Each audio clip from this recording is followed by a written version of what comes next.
Hi guys, welcome back to my channel zero oil cooking. ಇವತ್ತು ನಮ್ಮ ಉತ್ತರ ಕರ್ನಾಟಕದ ಸ್ಪೆಷಲ್ ಜೋಳದ ಕಡುಬನ್ನು ಯಾವ ರೀತಿ ಮಾಡೋದು ಅಂತ ನೋಡೋಣ ಬನ್ನಿ. ಇದು ಡಯಾಬಿಟಿಕ್ ಪೀಪಲ್ಗೆ ಒಳ್ಳೆ ಹೆಲ್ದಿಯಾದಂಥ ಫುಡ್ಡು. ಫಸ್ಟು ಒಂದು ಪಾತ್ರೆಯಲ್ಲಿ ನೀರಿಟ್ಕೊಂಡು ಉಪ್ಪು ಹಾಕಿ ಅದು ಚೆನ್ನಾಗಿ ಕುದಿಯೋವರೆಗೂ ನಾನಿಲ್ಲೇನು ಮಾಡ್ತಾಯಿದ್ದೀನಿ, ಅದಕ್ಕೆ ಬೇಕಾಗಿರೋ ಇಂಗ್ರೀಡಿಯೆಂಟ್ಸ್ನ ನಾನಿಲ್ಲಿ ರೆಡಿ ಮಾಡ್ಕೊತಾ ಇದ್ದೀನಿ. ಸೊ ನಿಮ್ಮ ಚಾಯ್ಸ್ ಆಫ್ ಇಂಗ್ರೀಡಿಯೆಂಟ್ಸ್ನ ನೀವಿಲ್ಲಿ ಹಾಕ್ಬೋದು. ಸೊ ನೋಡಿ, ನೀರು ಬಿಸಿ ಆದ ತಕ್ಷಣ ಸ್ವಲ್ಪ ಕುದಿಯೋಕ್ಕೆ ಸ್ಟಾರ್ಟ್ ಆದಮೇಲೆ ಸೊ ನೀವು ಈ ಎಲ್ಲ ಇಂಗ್ರೀಡಿಯೆಂಟ್ಸ್ನ ಹಾಕಿ 3 ಟೀ ಸ್ಪೂನ್ ಆಗುವಷ್ಟು ಒಣಗಿದ ಕೊಬ್ಬರಿನ ನೀವಿಲ್ಲಿ ಆ್ಯಡ್ ಮಾಡಬೇಕು. ಹಸಿ ಕೊಬ್ಬರಿ ಮಾಡಿಕೊಂಡ್ರು ಓಕೆ, ಒಣಗಿದ ಕೊಬ್ಬರಿ ಆದರೆ ಇನ್ನೂ ಟೇಸ್ಟ್ ಚೆನ್ನಾಗಿ ಬರುತ್ತೆ. ಸೊ ನಾನಿಲ್ಲಿ ಕೊತ್ತಂಬರಿ ಸೊಪ್ಪನ್ನ ಕೂಡ ಆ್ಯಡ್ ಮಾಡ್ಕೊತಾ ಇದ್ದೀನಿ. ಸೊ ಕೊತ್ತಂಬರಿ ಸೊಪ್ಪು ಕುದ್ದು ಒಂದು ಸ್ಮೆಲ್ ಬರುತ್ತೆ, ಸೊ ಒಂಥರ ಘಮ ಬರುತ್ತೆ. ಸೊ ಆ ಘಮ ಬಂದ ಮೇಲೆ ನೀವೇನು ಮಾಡಬೇಕು ಅಂದರೆ ಹಿಟ್ಟನ್ನು ಆ್ಯಡ್ ಮಾಡಬೇಕು. ಸ್ವಲ್ಪ ಸ್ವಲ್ಪ ಹಿಟ್ಟನ್ನು ಆ್ಯಡ್ ಮಾಡ್ತಾ ನೀವಿಲ್ಲಿ ಕಲಿಸ್ಕೊತ ಹೋಗಿ.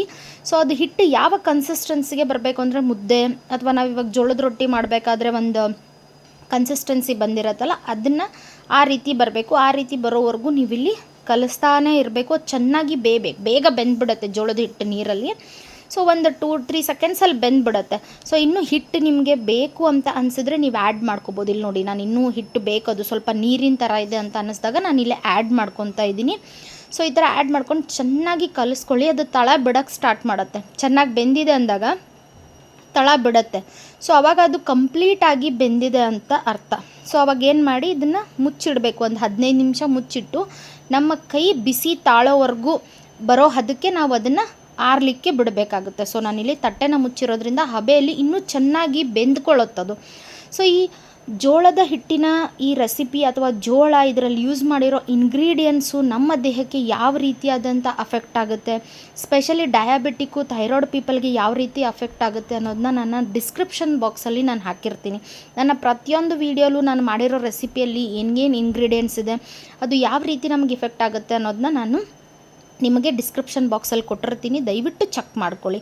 ಸೊ ನಾನು ಇವಾಗ ಏನು ಮಾಡ್ತಾಯಿದ್ದೀನಿ, ನಾನು ಒಂದು ತಟ್ಟೆಗೆ ಟ್ರಾನ್ಸ್ಫರ್ ಮಾಡ್ಕೊತಾ ಇದ್ದೀನಿ. ಟ್ರಾನ್ಸ್ಫರ್ ಮಾಡ್ಕೊಳ್ಳೋಕ್ಕೆ ಒಂದು ಸೌಟಿಗೆ ನೀರನ್ನು ಹಚ್ಚಿ ಅದನ್ನೆಲ್ಲ ಎತ್ಕೊತಾ ಇದ್ದೀನಿ. ನೀವು ನೋಡ್ಬೋದು, ಅದು ಯಾವುದೇ ರೀತಿಯಾದಂಥ ಅಂಟ್ಕೊತಾ ಇಲ್ಲ, ಅಂದರೆ ಅದು ಚೆನ್ನಾಗಿ ಬೆಂದಿದೆ ಅಂತ ಅರ್ಥ.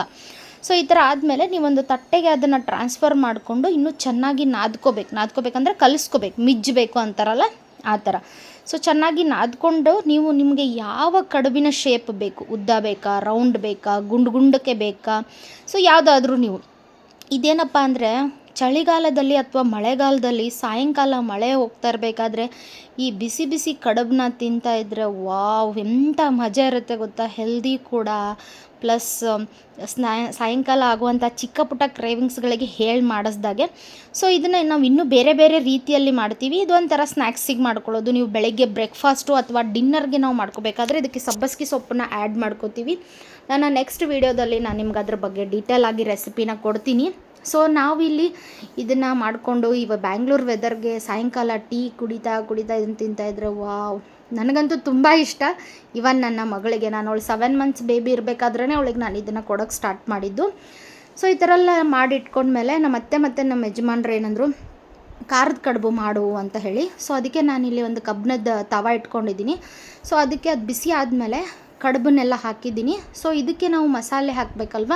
ಸೊ ಅದಕ್ಕೆ ನಾನೇನು ಮಾಡ್ತಾಯಿದ್ದೀನಿ, 4 ಟೀ ಸ್ಪೂನ್ ನೀರು ತೊಗೊಂಡು ಅದಕ್ಕೆ ಅಚ್ಚ ಖಾರದ ಪುಡಿ, ಉಪ್ಪು ಮತ್ತು ಧನಿಯಾ ಪುಡಿನ ಹಾಕ್ಕೊಂಡಿದ್ದೀನಿ. ಸ್ವಲ್ಪ ಈ ಕಡುಬು ಹಂಚ ಮೇಲೆ ಬಿಸಿ ಆದಮೇಲೆ ನಾನು ಅದನ್ನು ಇಲ್ಲಿ ಲಿಕ್ವಿಡ್ನ ಆ್ಯಡ್ ಮಾಡ್ತಾಯಿದ್ದೀನಿ. ಸೊ ನಮ್ಮಮ್ಮ ಮತ್ತು ನಮ್ಮ ಯಜಮಾನ್ರು ಇನ್ನೊಂಚೂರು ಮಾಡು ಚೆನ್ನಾಗಿರುತ್ತೆ, ಇವತ್ತು ಯಾಕೋ ಈ ವೆದರ್ಗೆ ಖಾರದ ಕಡುಬೆ ಚೆನ್ನಾಗಿರುತ್ತೆ ಅಂತ ಅಂದರು. ಸೊ ಅದಕ್ಕೆ ಸ್ವಲ್ಪ ಮಸಾಲೆನ ಆ್ಯಡ್ ಮಾಡಿಬಿಟ್ಟು ಇನ್ನೂ ಎಕ್ಸ್ಟ್ರಾ ಕಡುಬನ್ನ ಇಲ್ಲಿ ಆ್ಯಡ್ ಮಾಡ್ತಾಯಿದ್ದೀನಿ. ಬಟ್ ನನಗೆ ನನ್ನ ಮಗಳಿಗೆ ಖಾರದ ಕಡುಬು ಇಷ್ಟ ಆಗಲ್ಲ, ಹಾಗೇ ಚೆನ್ನಾಗಿರುತ್ತೆ. ಅದು ಆ್ಯಕ್ಚುಲಿ ಸೂಪರಾಗಿರುತ್ತೆ. ಬ್ಯಾಂಗ್ಳೂರು ವೆದರ್ ಅಂತಲ್ಲ, ಮಳೆಗಾಲದಲ್ಲಿ ಚಳಿಗಾಲದಲ್ಲಿ ಒಂದು ಮಾಡಿಸಿದಂಥ ಫುಡ್ ಅಂತಲೇ ಹೇಳ್ಬೋದು. ವಾವ್, ಸಖತ್ ಟೇಸ್ಟ್ ಇರುತ್ತೆ. ನಂಗೆ ಮಾಡ್ಕೊಂಡು ನಾವು ಅವಾಗವಾಗ ತಿಂತಾನೆ ಇರ್ತೀವಿ.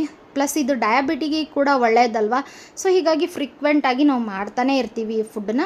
ಒಂದು 5 ನಿಮಿಷ ಇದು ಸ್ಟವ್ ಆಫ್ ಮಾಡಿ, ಆ ಹಂಚಿನ್ನು ಬಿಸಿ ಇರುತ್ತಲ್ಲ ಅದರಲ್ಲಿ ಅದು ಬೇಯ್ಕೊಳ್ಳಿ ಅಂತ ಹೇಳಿಬಿಟ್ಟು ನಾನೇನು ಮಾಡಿದೆ, ಮುಚ್ಚಿಟ್ಟೆ.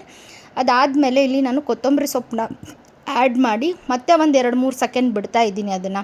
ಸೊ 2-3 ಸೆಕೆಂಡ್ ಬಿಟ್ಟಾಗ ಇನ್ನೂ ಆ ಕೊತ್ತಂಬರಿ ಸೊಪ್ಪಿನ ಘಮ ಏನಿರುತ್ತೆ ಅದು ಕೂಡ ಅದಕ್ಕೆ ಫ್ಲೇವರೈಸ್ಡ್ ಆಗಿಬಿಡುತ್ತೆ. ಸೊ ಅವಾಗ ಇನ್ನೂ ಟೇಸ್ಟ್ ಜಾಸ್ತಿ ಆಗುತ್ತೆ. ಇವಾಗ ನಾನು ಮಾತಾಡೋದ್ರಲ್ಲ ನಿಮಗೆ ಗೊತ್ತಾಗ್ತಾ ಇರಬೇಕು ಅದು ಎಷ್ಟು ಟೇಸ್ಟ್ ಇತ್ತು ಅಂತ ಹೇಳಿಬಿಟ್ಟು. ಸೊ ಆಮೇಲೆ ಆ್ಯಸ್ ಯೂಶ್ವಲ್ ನಮ್ಮ ಟೇಸ್ಟ್ ಚೆಕ್ ಮಾಡೋರು ನಮ್ಮ ಅತ್ತೆ ನಮ್ಮ ಮನೇಲಿ ಎಲ್ಲರಿಗೆ ಒಪ್ಪಿಸ್ಲೇಬೇಕು. ಸೊ ಅವ್ರೇನು ಹೇಳ್ತಾರೆ ನೋಡೋಣ ಬನ್ನಿ.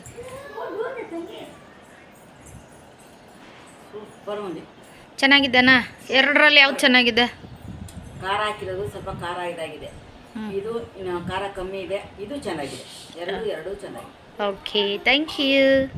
ಇದೇ ಥರ ಹೆಚ್ಚಿನ ಹೆಲ್ದಿ ರೆಸಿಪಿಗಾಗಿ ನನ್ನ ಚಾನಲ್ನ ಸಬ್ಸ್ಕ್ರೈಬ್ ಮಾಡೋದು, ಫಾಲೋ ಮಾಡೋದನ್ನ ಮರಿಬೇಡಿ. ಪ್ರೀತಿಯಿಂದ ಅಡುಗೆ ಮಾಡಿದಾಗ ಎಂಥ ಅಡುಗೆ ಆದರೂ ಅದ್ಭುತವಾಗಿರುತ್ತೆ. Thank you so much. Love you. Bye.